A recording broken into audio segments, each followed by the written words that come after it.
Je suis heureux d'avoir l'opportunité, merci cher, de donner ce nom au studio vidéo. C'est quelque chose qui avait été prévu dans les années 2017-2018 et puis il y a eu 2-3 événements sur 2019-2020, on y reviendra, qui ont un petit peu bousculé les agendas et puis tout ça s'est perdu dans les affres administratives. Alors je vous propose d'entrer dans notre univers qui est celui de la vidéo. Alors je ne mets pas la salle dans le noir parce qu'on a des conditions de sécurité. Ce studio va s'appeler Georges Demény. Ça a été nommé officiellement. Et on va profiter de cette occasion pour à la fois parler de la place de la vidéo dans l'imagerie et dans la représentation de l'activité humaine. Christian, et on va se présenter, sera là pour m'épauler. Et on verra comment l'activité vidéo traverse l'ensemble des activités à l'université, et particulièrement en STAPS, que ce soit pour l'enseignement, la recherche, la formation, l'innovation, la pédagogie, l'apprentissage forcément, et puis je pourrais rajouter plein d'autres activités. Donc moi, je me présente pour tous les anciens qui m'auraient oublié, Cédric Breton. J'étais étudiant, je suis rentré l'année de la promo 95 où le concours de STAPS a été enlevé. Et puis j'ai eu la chance de pratiquer avec vous et je faisais déjà de la vidéo à l'époque, je faisais déjà de la photo. Et puis Christian Vivier, qui est toujours mon professeur, directeur du laboratoire C3S, plutôt histoire, et c'est pour ça que j'ai besoin de lui. Je vais le laisser commencer. Fin du 19e siècle, on ira vite quand même, hein. Voilà. Fin du 19e siècle. Alors, merci Cédric de m'avoir convié à t'épauler dans cette présentation et ce nommage qui me touche beaucoup et vous allez comprendre pourquoi. Tout d'abord, l'idée c'était de mettre en relation une approche historique et une approche épistémologique en même temps que l'on va faire l'historique de ce studio. Et vous allez comprendre comment les choses se relient. Alors peut-être au début, vous allez vous dire, c'est un peu tiré par les cheveux, puis au fil des diapos, au fil de l'évolution, vous allez comprendre ce lien qu'il y a. Et ce lien, bien sûr, c'est le 19e siècle. Et le 19e siècle, c'est trois grands savants, trois grands scientifiques qui sont Edward Muybridge, on dit, Jules-Étienne Marais et puis Georges Demény. Donc c'est de ces gens-là, alors vous allez me dire, mais quel lien? Pourquoi parler du 19e siècle? Eh bien, ces inventeurs, ces scientifiques se sont interrogés sur la compréhension du mouvement. C'est-à-dire qu'en fait, leur questionnement, c'était de saisir le sens même du mouvement.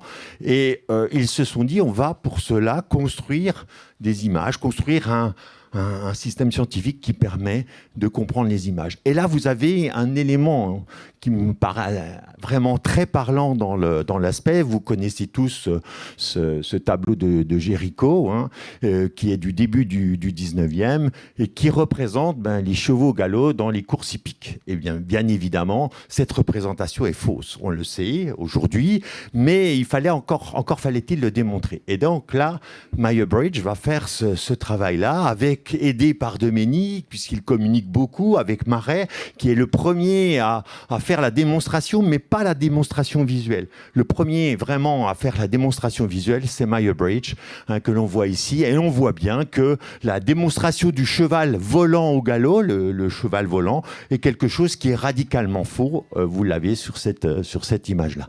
Donc voilà notre ancrage.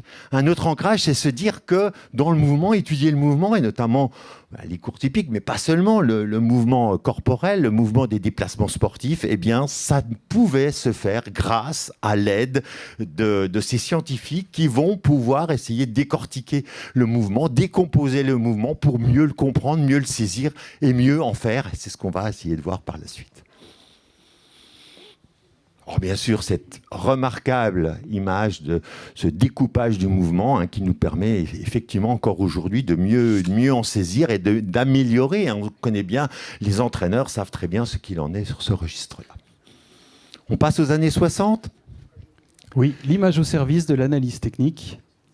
Et peut-être, alors j'ai mis ces peu connu, mais dans les années 60, on a des kinogrammes. Alors le kinogramme, c'est la continuité de la chronophotographie que je vous ai montré. Hein. C'est l'invention de Domeny, hein, du fusil photographique, et bien évidemment l'utilisation. Alors l'utilisation devient technique et pédagogique, et on le voit ici, on est dans les années 60. Alors on va revenir, hein, on fera des petits retours en arrière, mais on le voit bien avec cet ouvrage sur la voile qui montre les manipulations et permettant bien, de mieux comprendre les mouvements et puis d'en faire quelque chose de didactique et d'utilisable ensuite par les pratiquants. Plus récemment, hein, oui, peut-être c'est toi qui peux nous dire ce qu'il en est. Le kinogramme est particulièrement apprécié en athlétisme, et j'en profite, du coup j'enchaîne pour rendre une salutation à monsieur Jean-René Monneret, parce qu'il était enseignant ici lorsque je suis rentré en STAPS, et j'ai pu partager avec lui la passion qu'il avait en autodidacte du kinogramme en athlétisme. Il était sextuple champion de décathlon, champion de France d'ailleurs aussi, et puis sextuple champion de France et recordman de France de décathlon. J'ai bon.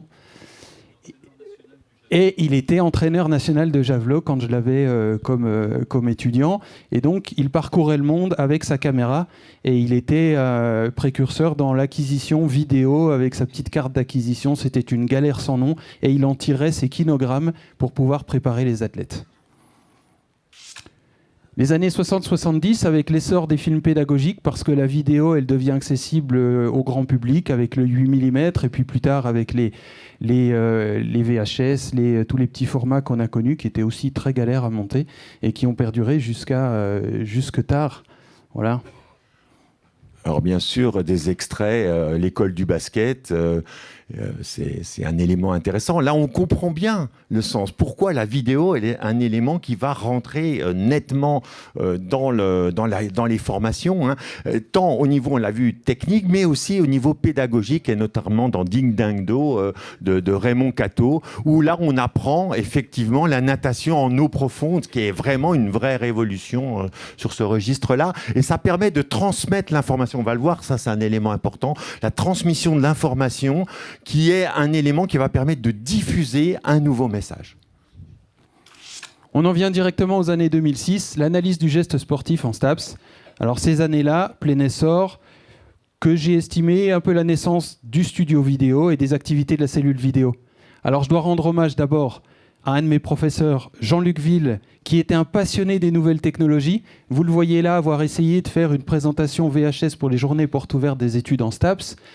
Et c'est vrai qu'il nous a beaucoup poussé à faire de la programmation informatique, à faire de la photo. Il avait fait acheter du matériel photo. Et j'en profite aussi, puisque je vois Eric, qu'à cette époque-là, 2008, j'arrive en STAPS en tant que technicien audiovisuel et non plus en tant qu'étudiant. Et qu'il y avait une vraie volonté de développer ça. Il y avait des moyens. On avait plus qu'un demi-clavier pour travailler. Et il y avait une culture de l'innovation technologique en STAPS Besançon qui était très présente. Le terreau était fertile pour ce studio vidéo. Des collègues plus qu'investis dans la vidéo, Jean-Nicolas Renaud, qui aujourd'hui est directeur de l'ENS Cachan, à Rennes, la partie pédagogie. Et puis Nicolas Tordi, qui a été directeur de l'UFR STAPS et qui était très investi dans l'analyse par la partie biomécanique utilisant la vidéo. Bien sûr, Jean-Jacques Dupont, que maintenant vous connaissez tous, puisque vous avez soit travaillé avec lui, soit vous l'avez découvert tout à l'heure, initiateur de la plupart des activités vidéo ici, lorsque j'arrive. Et je ne peux pas manquer, il doit être dans les couloirs là-bas, Marc Tanet. Il a été directeur adjoint de France 3 Besançon. Il a suivi l'évolution technologique des années 80 jusqu'à son départ en retraite très récent. Marc, c'est le parrain du studio vidéo, c'est le bricoleur fou, c'est le soudeur, c'est celui qui fait de la veille technologique la nuit pendant que nous on dort. Et c'est celui qui a aidé l'UFR STAPS très très tôt à investir dans du matériel, à choisir les bonnes solutions, à mettre de l'affichage dynamique dans les couloirs avec des télés de 80 kg suspendues au-dessus des étudiants, bien avant tout le monde. Voilà. Donc, ces années-là, c'est le plein essor de l'utilisation du matériel, le premier matériel digital, alors à moitié numérique, à moitié pour faire de l'analyse du mouvement. Et on développe tous ces outils-là pour arriver, sous la houlette de Jean-Jacques bien sûr, à la création d'un diplôme universitaire sport et vidéo. Alors il y a eu plusieurs formules, vidéo et outils d'analyse du mouvement, du geste sportif. Et après avoir envoyé dans les clubs quelques vagues de personnes formées à l'utilisation des outils vidéo, le DU n'avait plus sa rentabilité puisque ça y est, les jeunes étaient partis et puis les outils sont de plus en plus faciles à utiliser. Il y avait de moins en moins besoin d'avoir cette formation. 2008, diffuser l'information et les images sportives. Donc là, c'est l'activité du studio vidéo qui est plein pot. Les étudiants ont la culture de cette émission mythique qu'est Stade 2. Française des Jeux, vous le voyez venir, il est là dans la salle, Fred Grab, je te salue, parce qu'il a fait le fond, il a fait le lien, je ne sais pas quel mot je cherchais d'ailleurs, il a fait le lien entre nous et le journalisme, notamment avec le fait qu'il est entraîneur de l'équipe à l'époque FDJ, de cyclisme, engagé sur le Tour de France, et qu'il est relativement courtisé par les journalistes. Il nous a permis beaucoup de rencontres. Notamment, on a fait venir Nicolas Jay ici, on avait rempli l'amphithéâtre pour que les étudiants puissent échanger avec un journaliste de métier. Il est triathlète et il est spécialiste des activités type cyclisme, etc. Voilà. Alors cette culture, elle a naturellement fait naître quelque chose en STAPS. On avait un studio, on avait du matériel, on avait fait de la récupération à France 3, on avait un studio, on avait de quoi faire un journal télé, STAPS TV, qu'on réalisait avec les étudiants. Alors retenez bien ce visage, et puis à la limite retenez bien aussi le deuxième visage là, sur le côté. Différentes générations d'étudiants qui se sont succédés au plateau de présentation pour faire un journal télé des STAPS. C'était avant tout un générique.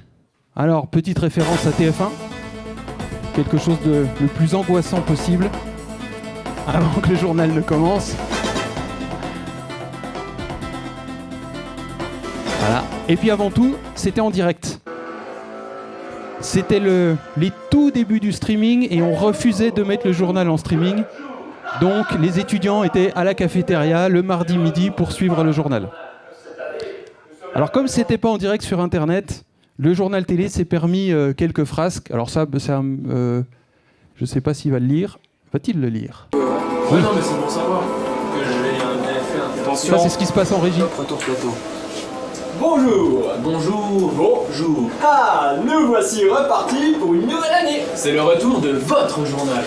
Cette année, nous sommes présents pour étancher votre soif de connaissances quant aux événements qui se déroulent sur l'UFR STAPS. STAPS, dont les profs se bougent pour faire vivre leur université et le sport. Sport, athlétisme en l'occurrence, avec le record de l'heure. Voilà. L'heure d'annoncer. Donc là on a vu pêle-mêle des discussions pendant qu'il y a le générique à la cafétéria, le top retour plateau, et là on voit les visages changer, très professionnels, les étudiants démarrent leur speech, et puis on voit successivement le preneur de son, la mise en image, la personne qui met les synthés, les noms en bas, la personne qui envoie les sujets. On a réussi à être jusqu'à 7 dans le studio. Voilà, alors comme on n'était pas en direct sur Internet, on s'est permis 2-3 frasques, et puis c'est qui ce jeune? Alors un super clin d'œil puisqu'il nous fait un striptease, il était venu avec un t-shirt, il n'y a pas que le cul dans la vie, il y a aussi les nichons, et puis il nous avait gratifié d'une jolie chanson où il avait changé des paroles. Si tu kiffes le néné, plutôt sans balconner, sans défense le néné, très spécial le néné. Alors je vous laisse pas le refrain parce que Cher fait des grands gestes pour qu'on accélère. Par contre, j'ai fait venir Christian pour qu'il s'explique. Je vais faire 2 AV, 3 pater. Non, c'est pas possible. Non, c'est pour vous expliquer qu'en fait, c'est absolument sérieux. C'est-à-dire que réellement, derrière, il y avait la recherche. Et on n'a pas encore parlé de ce lien qu'il y a entre la cellule vidéo et la recherche. Et ça nous permet de parler de la recherche. Et oui, vous voyez Jean-Denis Rouillon, je ne sais pas s'il est là, Jean-Denis. Non, il n'est pas là.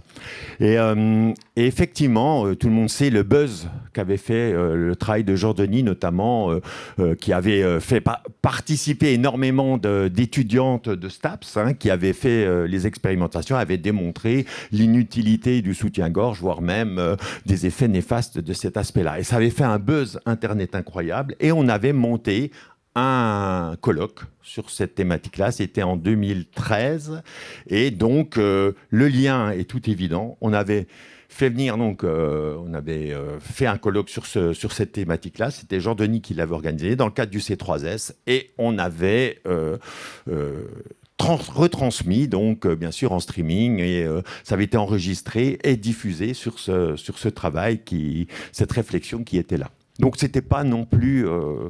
c'est pas gratuit. Et l'ironie était un élément fondamental, on l'a bien vu dans l'information sur ce registre-là. Voilà. Et Jourdeni, avec les travaux sur la poitrine, attirait autant les journalistes que la Française des Jeux. 2011... Peut-être plus même, peut-être plus. Peut-être plus, oui. 2011, vidéo, entraînement et haute performance sportive. Cette fois-ci, le studio a mis en marche cette histoire de diplôme universitaire. On a tout un réseau qui se développe, on travaille avec les clubs, on innove. Vous avez ici, avec les moyens assez rudimentaires dont on pouvait disposer, l'exemple de la lutte où on avait mis 4 vues d'un même mouvement en simultané et synchronisé. Maintenant, ça se fait en un claquement de doigts avec les ordinateurs. Mais là, il fallait un sacré paquet de matériel pour le faire. Et puis, le réseau extérieur fait que... alors, suis ce petit exemple pendant que je parle. Le réseau extérieur fait que le diplôme universitaire a abouti à la création de 2 grands colloques.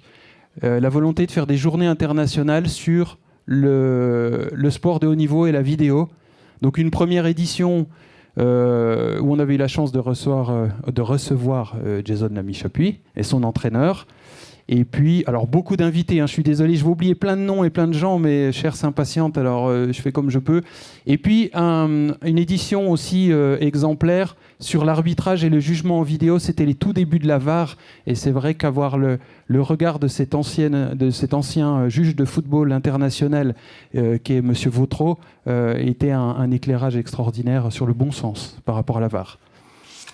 Année 2010-2016, le lien avec recherche, formation, diffusion des savoirs.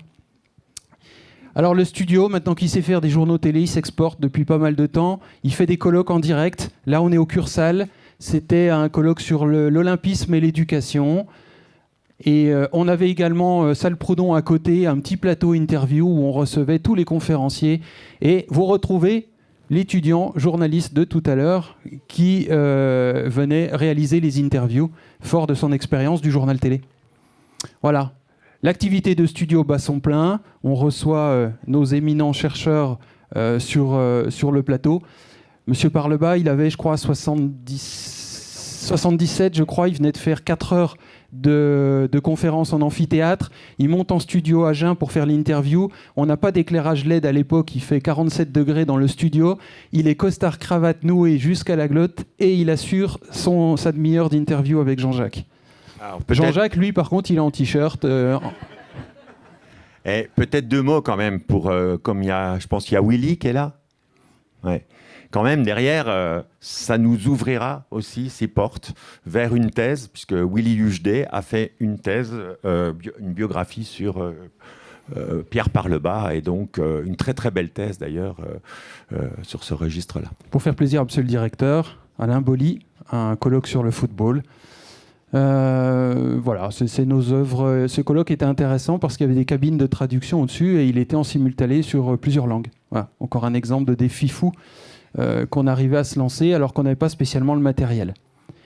Et voilà une des raisons aussi qui a articulé le nom de Méni. Un énorme projet fou des historiens qui postulent aux universités à l'époque UOH, c'était université ouverte qui sont devenues universités numériques des humanités. Et il lance un projet de Méni. Et là où d'habitude, les collègues des autres universités font 1 heure de cours en vidéo, eux, ils se lancent dans la grande leçon interactive d'EPS de 1789 à nos jours. Il y a quelque chose comme 38 heures de cours en vidéo, plus des documents adjoints, tout ça sur un site web fait maison. 6 ans de travail. Oui, on a commencé, alors peut-être deux mots quand même dessus, parce que ça explique peut-être le mot pourquoi Studio Domeni. Hein. C'est un projet lancé en 2010 qui nous a permis de financer un post-doctorat quand même, Brice Monnier, hein, qui était avec vous pendant une année sur ce registre-là. Et qui est enseignant. Qui est enseignant aujourd'hui, enseignant-chercheur à Nancy. Et puis, derrière, le pari fou, c'était de réunir les historiens de France qui, sur leur thématique proche, et de faire un peu c'était un peu l'idée, c'est de concurrencer un petit peu l'ENS et de fournir des enseignements interactifs à destination de l'agrégation. Donc, ça servait la prépa agrég et la prépa CAPEPS. Encore aujourd'hui, il fonctionne. J'ai regardé, on est à plus de 10 000 vues dessus. C'est quand même encore fonctionnel, alors qu'il est dépassé. Hein, on comprend bien, il a été publié en 2014. On a remis encore des choses en 2016, mais depuis 2016, on le maintient. Mais il est encore utilisé et il est cité dans les copies de CAPEPS et d'Agrég. Donc voilà. Et par les jurys. Et par les jurys. Alors, ce qui est important, c'est que le projet Domeni nous a permis aussi de financer le passage à la haute définition. Puisque les crédits du projet nous ont permis d'acheter. J'ai eu un des premiers mélangeurs pas chers australiens. Quand même dire deux mots, parce que si aussi je suis là, c'est aussi par rapport à ce projet Domeni. C'était bien sûr financé. Hein, vous imaginez, c'était un sort de documentaire Arte que l'on faisait, mais interactif. Donc, il demandait un travail monstrueux. Et nous, on ne savait pas du tout combien ça pouvait valoir. Hein, il faut savoir qu'on l'a fait en 2 temps. On a redemandé une rallonge. En fait, on a obtenu, je crois, 100 ou 110 000 euros. Ça paraît comme ça énorme. Mais en fait, quand on a réfléchi après coup, on ne savait pas. On aurait dû demander 500, 600 000 euros. Ce qu'on a fait dans le registre, n'importe quelle entreprise aurait demandé à peu près 600 000 euros. Et en fait, mais ça nous a permis quand même, ce que tu disais, de s'équiper, d'avoir du matériel de qualité, et puis d'attraper cette expérience dans ce lien entre recherche, parce qu'on est recherche-formation, là. Vous comprenez bien, ce sont des chercheurs qui vont diffuser une information utile aux étudiants dans la préparation des formations, notamment CAPEPS Agrég. Année 2021, forcément, l'arrivée du Covid, le studio vidéo en soutien des enseignements de la communauté universitaire et de la communauté universitaire. Alors, on avait pu déployer notre action plus largement au service de l'université, que ce soit en matière d'innovation pédagogique, de création de MOOC, mais également sur les cérémonies officielles, que ce soit Maryse ou les autres services com faisaient souvent appel à nous pour apporter un peu d'aide. Et arrive le Covid. Alors là, on met le maximum de tout ce qu'on peut faire sur la réalisation de capsules de cours en ligne, en profitant de l'expérience de l'innovation dont on avait fait preuve. Et puis, on a eu aussi cet enregistrement des JPO pour la première fois à distance sur le studio de Madame la Présidente de l'Université. Voilà. Et on en vient au fait que ce savoir-faire, on a pu le déployer aussi sur le sportif, parce que le public était interdit de stade. Et donc, on a retransmis tous les matchs professionnels, semi-professionnels sur Besançon, avec le soutien de Besançon Métropole, qui a aidé les clubs. Et donc, quand les gens étaient confinés, nous, on avait des bons de sortie, et puis on allait retransmettre les matchs. Et ensuite, on a cumulé nos journées ici à l'université, la retransmission des matchs. Alors, je ne pourrais pas revenir sur tous les étudiants qui ont eu la chance de participer à ça. Ce que je peux dire, c'est qu'on a été élu meilleure retransmission pendant la période Covid pour la Ligue 2 de handball masculine, et pour le basket, pour qui on a travaillé aussi en National 1, c'est-à-dire l'équivalent de la 3e ligue. On a comparé nos retransmissions aux retransmissions des grandes chaînes de télé. Alors, on avait déjà un peu de bouteille, puisque dans ce domaine-là, on avait fait un gros travail sur le cyclocross des années auparavant, des Coupes de France. Avec un trou de souris, on a réussi à faire un championnat de France et remplacer France 3, qui depuis 30 ans retransmet les championnats de France. Et nous, on a eu la chance de mettre en direct, avec pratiquement plus de 30 000 personnes en direct, sur la dernière course élite, où Francis Mouret a gagné son dernier titre. Il est le recordman France du nombre de titres en championnat de France, il en a eu 9. Et c'était dans des conditions dantesques qu'il n'était pas censé gagner, mais il a gagné à la ruse, il a fini comme ça. Voilà. La douche est bienvenue. Alors nous, notre matériel est dans le même état. Hein. Un cyclocross, c'est 1,5 km de câbles déroulés, des groupes électrogènes, et on devient spécialiste de la logistique. Voilà, championnat de France de cyclocross Besançon. L'occasion aussi de remercier, il n'est pas là, Jean-Marie, mais j'aurais bien voulu qu'il soit là. Il est devenu un petit peu casanier, il est en retraite maintenant. Il a énormément apporté à nos étudiants parce que c'était le grand spécialiste de France 3 des images sportives et des images embarquées. Il a eu la chance de faire caméraman sur les Jeux Olympiques pour France Télévisions. Et on l'avait avec nous, enseignant bénévole, et il encadrait les équipes qui venaient avec nous faire les retransmissions sportives. Avec Marc, bien entendu. Voilà. Alors, un joli portrait parce que ça représente bien cette histoire de partage. Je vais très vite. Coupe d'Europe de handball. Il fut une époque où on retransmettait les Coupes d'Europe de handball avant que ce soit repris par la Ligue et une solution privée. Et puis, nous avons eu la chance de faire de la boxe, du basket, du cyclocross, vous avez vu, mais également, et donc je fais un clin d'œil à Grandes Heures Nature, parce que c'est un partenariat qui dure depuis leur début, et puis on progresse ensemble, on grandit ensemble, et c'est vraiment bien. Ils nous ont offert la possibilité de couvrir une épreuve de FIS du Festival international des sports extrêmes, et puis à chaque fois, c'est des défis fous avec eux en plein air, et bien sûr, le floorball, pour qui on a fait, alors vous ne connaissez pas sûrement, et je vous encourage à aller voir, parce qu'on a une très très bonne équipe byzantine, un très bon club même. Le floorball, c'est comme du hockey, mais en salle, et en basket, pas en roller, en basket. Et on a le président du club qui est en régie et qui pilote les caméras. Je salue Sébastien. Parce que, voilà, même nos commanditaires, des fois, viennent travailler pour nous. 2023, le vidéaste, l'artiste et le savant. On va en terminer, on arrive enfin on va bientôt arriver au moment où on dévoile le nom.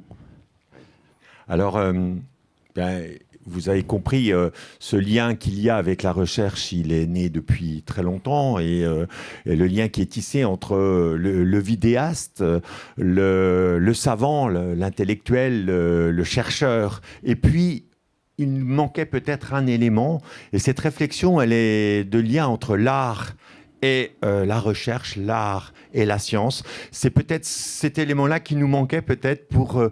je veux dire, boucler la boucle. Et cette expérience, on l'a commencé déjà avant. On l'avait commencé déjà avant sur certains éléments. Mais il me semble que là, on est dans un registre. J'ai profité d'une délégation CNRS d'une année qui nous a permis de monter un travail sur Fernand Léger. Et notamment, vous savez que les œuvres de Léger sur le loisir sont particulièrement intéressantes pour nous.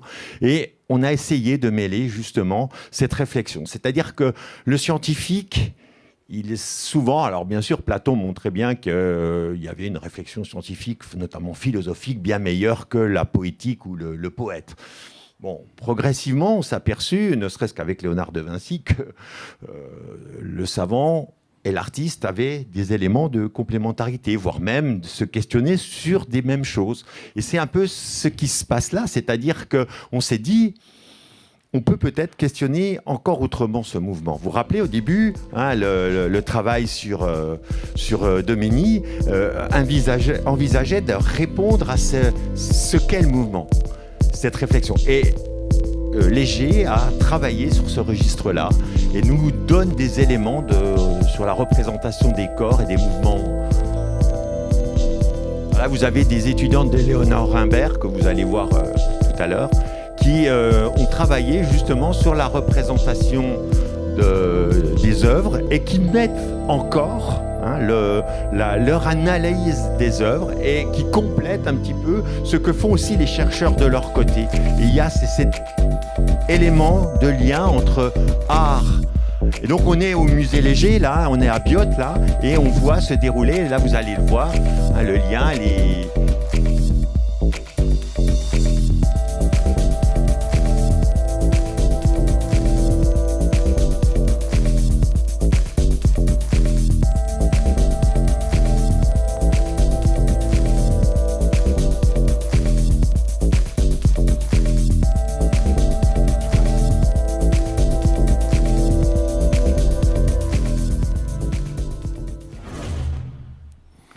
Et donc, ce qui nous ramène peut-être à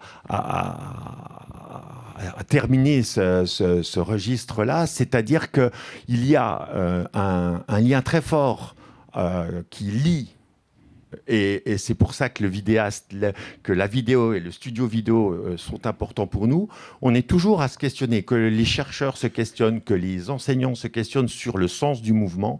Les artistes eux aussi nous aident sur ce registre-là. On avait mis, je crois qu'il y a une diapo qui suit sur Paolo Uccello, et qui est un élément qui est assez intéressant, parce qu'on pourrait se dire, finalement, grâce à Domeny, grâce à Muybridge, on a réussi à avancer sur cette compréhension de décomposition du mouvement. Mais en fait, déjà avant, certains artistes ont déjà décomposé les mouvements et nous aident à envisager cette réflexion.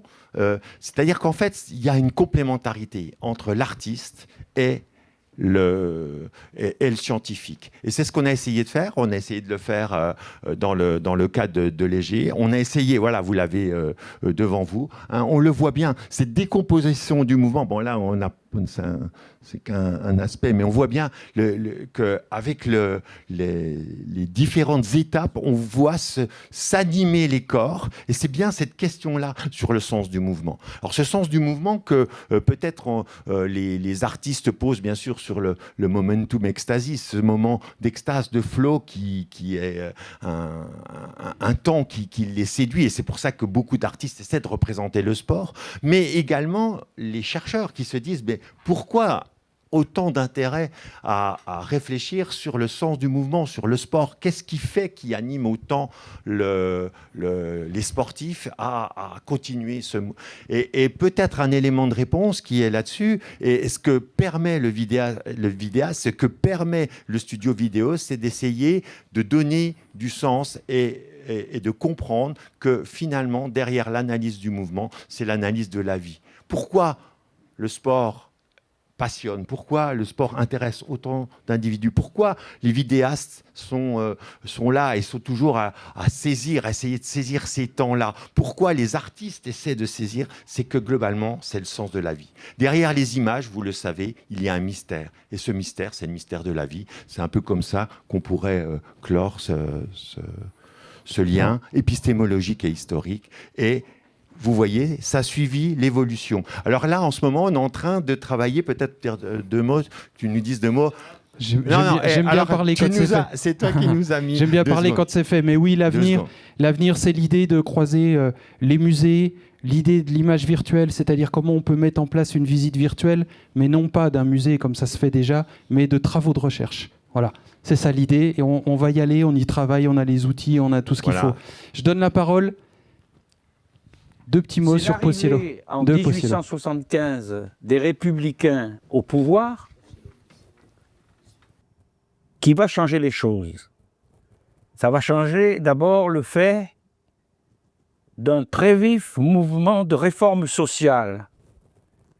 Des noms comme Severiano de Heresia, qui est le président du conseil municipal de la ville de Paris, Paul Bert, qui est un physiologiste expérimental éminent, d'autres encore qui sont républicains, francs-maçons et positivistes. Positivisme, héritier évidemment d'Auguste Comte, pour lequel ne valent que les applications concrètes, pratiques, techniques de la science. Et de toutes les sciences, sciences qu'on appellera positives, et qui vont convaincre Domeny de s'engager dans cette voie de la recherche. S'est opérée alors la rencontre avec Jules Marais, qui est un grand savant physiologiste, et professeur au Collège de France, et qui est à la recherche d'un laboratoire.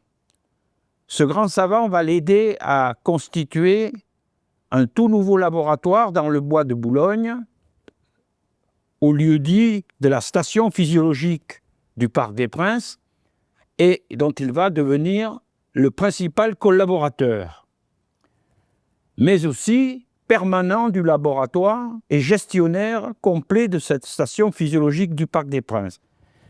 Domeny va donc avoir cette idée d'appliquer de manière géniale les techniques d'expérimentation et d'enregistrement de son maître au seul sujet qu'il appelle les sujets d'élite et qui sont parvenus à l'excellence dans un domaine quelconque de la motricité humaine, que ce soit dans le domaine laborieux du travail, un frappé de bûcheron ou de forgeron, que ce soit dans le domaine sportif, une fente d'escrime qui est également une forme de frappé subtil. Donc, Demny s'attache aux gestes laborieux comme au domaine performatif, c'est-à-dire sportif. Il est donc l'inventeur français de la science des mouvements humains les plus efficaces, de l'homme en action. Et c'est une science nouvelle, française, qui va donner la biomécanique. Alors, ça va être le moment de baptiser le studio. La boucle va être bouclée, si tu veux. Deux mots pour expliquer quand même pourquoi. Donc, c'était Christian Possiello qui parlait, qui est décédé récemment. Donc, une vraiment forte pensée pour lui. Je regarde Fred parce que c'est aussi un grand sociologue du sport et c'est quelqu'un qui, en utilisant les théories de Bourdieu, a permis le développement de la sociologie du sport en France. Et puis, il a fait un travail qui est extraordinaire, qui est encore cité aujourd'hui. Il a montré justement... Et on attribuait très longtemps, Étienne Jules Marais était prof au Collège de France, et on attribuait tous les mérites à Étienne Jules Marais et beaucoup moins à son collaborateur, son assistant, puisque vous avez compris, c'est Georges Demeny. Sauf que ce qu'il faut dire, et je le fais en 2 secondes, c'est pas facile de résumer l'ouvrage exceptionnel de Christian Possiello sur le lien justement entre Marais et Demeny sur la science du mouvement, c'est que globalement il y a une rupture épistémographique, comme appelle Christian Possiello, c'est-à-dire que Marais refuse d'aller au-delà de la vision cartésienne de la représentation du mouvement, c'est-à-dire qu'il reste sur des angles de la géométrie. Et Demeny veut aller plus loin. Il accepte d'aller dans la représentation vidéographique. Vous voyez ce que je veux dire? Parce que pour Marais, ce n'est pas sérieux. C'est l'illusionnisme. Vous voyez? C'est intéressant là. Et là, on est dans quelqu'un de moderne. C'est quelqu'un de moderne. C'est un inventeur de génie. C'est un photographe. C'est un artiste. C'est un scientifique. C'est un inventeur. Et en plus, c'est un musicien. Il est violoniste. Son père était musicien. Donc ça joue peut-être aussi dans la science du mouvement, de la décomposition des aspects. Tout était là pour qu'on le baptise. Il colle parfaitement, la cellule vidéo, à l'état d'esprit, aux gens qui y travaillent. Et puis, ce travail, pour le refléter, on souhaitait utiliser ce visuel de 1890 du sauteur à la perche. On ne pouvait pas le faire.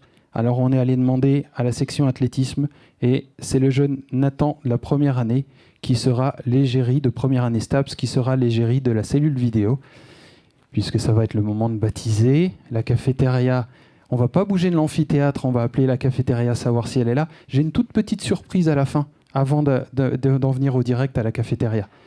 J'ai une toute petite surprise, parce que Possiello, il nous avait laissé d'autres choses. Il me plaît de rappeler un événement récent qui m'a fait éprouver d'emblée une grande sympathie pour notre collègue qui va soutenir sa thèse bientôt, et pour l'école historique et universitaire à laquelle il appartient et qui m'a fait m'intéresser de près à leur travail personnel.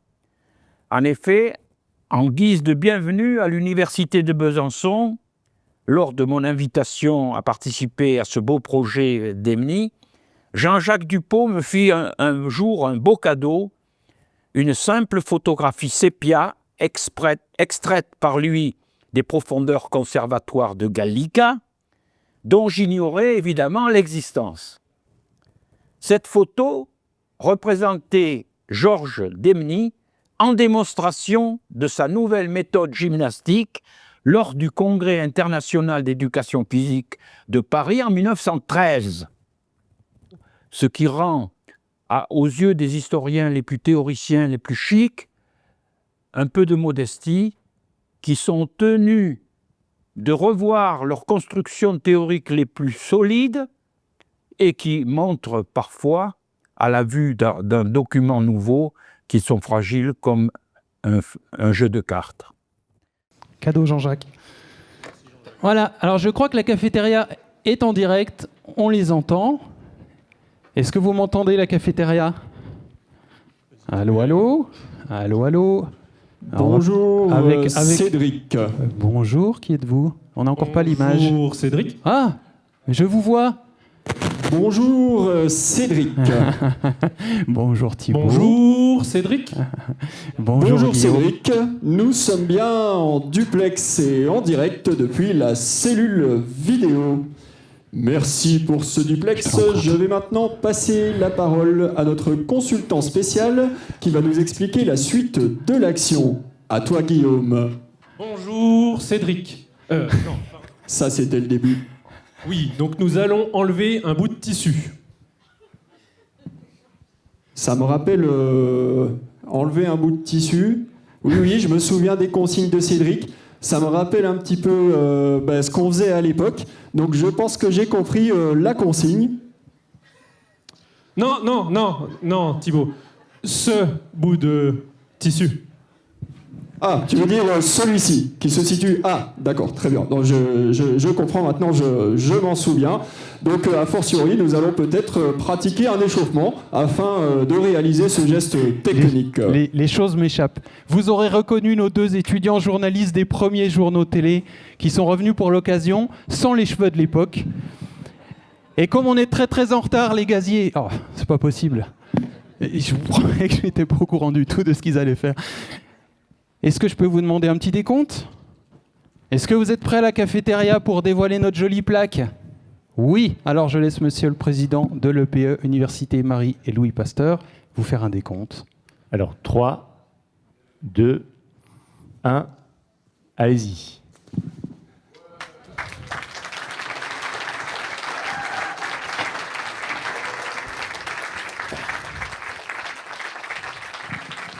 Merci à vous et puis merci à toutes les personnes qui figuraient dans le PowerPoint et à tous ceux que malheureusement j'ai dû faire des choix, j'en ai oublié, je le sais, j'en suis désolé.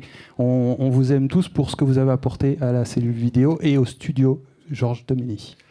Alors,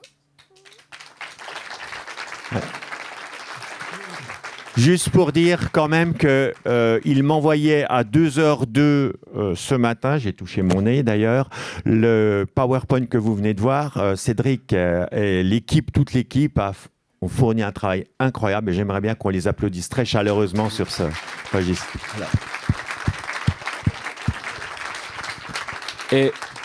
Et moi, je complète simplement pour vous dire que, comme vous, je viens de découvrir tout ça. Parce que quand on a une équipe aussi qui a des compétences, nous leur faisons confiance. Et aujourd'hui, la cellule audiovisuelle aussi fait partie de notre fierté à l'UFR SAPS. Tout à l'heure, quand je parlais d'une maturité, oui, on est dans une maturité. Et je pense que, monsieur le Président, bientôt aussi...